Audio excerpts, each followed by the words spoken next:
最近宋氏分段这款新兴的毒品伊托米兹是真事件。统计显示讲，去年到今年这款毒品通报的数量是增加58.2倍。虽然伫今年6月已经把这款毒品列做第3级的毒品，也毋过有立委是要求讲，应该要提升做第2级的毒品，加重处罚，减少滥用。 新闻上不时拢会看到警方抓到使用何瑞宋氏分段的新型毒品伊托米兹的毒贩，甚至阁有警察互食这款毒品的毒贩赛车弄掉。今年到底也造成警员2死5伤。拜二有立委指出，使用伊托米兹毒品的通报案件大量增加，显示真需要加强管理。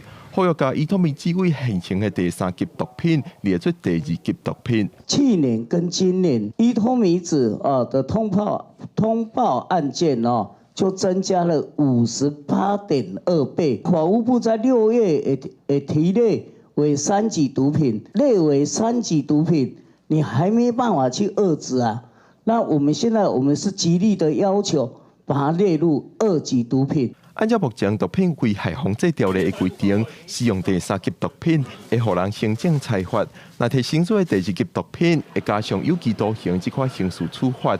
法务部表示，目前正在收集伊托米兹的危害资料，会提交到毒审会做升级的依据。因为我们毒品的审议需要成瘾性、耐药性跟对社会危害性。毒品是不是要升级、降级，或者是这个要不要列管，或是不管哦？那这部分的话。